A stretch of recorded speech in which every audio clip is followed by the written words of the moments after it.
તો નમસ્કાર ખેડૂત મિત્રો, આપણે ખેતરમાં પારિયું નાખતા હોય ને પછી પારિયું નાખ્યા પછી બધેથી મોટો પ્રશ્ન હોય હિંગા હલાડવાનો, પારિયું હેઠે સુધી પુગાડવાનો. તો એના માટે આપણે એક જુગાડ બનાવ્યો છે. હાલો હું તમને જુગાડ બતાવું કે જેનાથી પારિયું ના હલાડવું પડે, એમની પાણી વહી જાય. જેટલા ક્યારામાં કે જેટલામાં જવા દેવું. આપણે અત્યારે માંડવીમાં ચાલુ છે ને માંડવીમાં જુગાડ કરી છે, તો હાલો હું તમને બતાવું. જો ખેડૂત મિત્રો, માંડવીમાં અત્યારે પાણી ચાલુ છે ને આપણે માંડવીમાં પારિયું નાખી હતી ના હિંગા હલાડવાનો પ્રશ્ન હોય.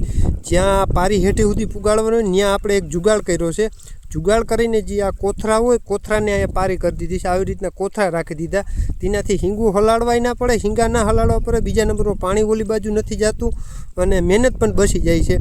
આ જુગાડ કેવો લાગ્યો ને આ જો એક હરખું પાણી હાલે, જે જવા દેવું હોય જેટલા જી પાટલામાં જેટલું જવા દેવું હોય એટલું જવા દેવું. એનાથી આપણે કોથરા રાખીને એડજસ્ટ કરી શકીએ. કોઈ પાટલામાં વધારે જતું હોય, ઓછું જતું હોય તો એ પ્રમાણે કોથરો આપણે રાખી શકીએ. ને હિંગા હલાડવાનો પ્રશ્ન દૂર થઈ જાય છે. કોથરા રાખી દેવાના એટલે હિંગા ના હલાડવા પડે.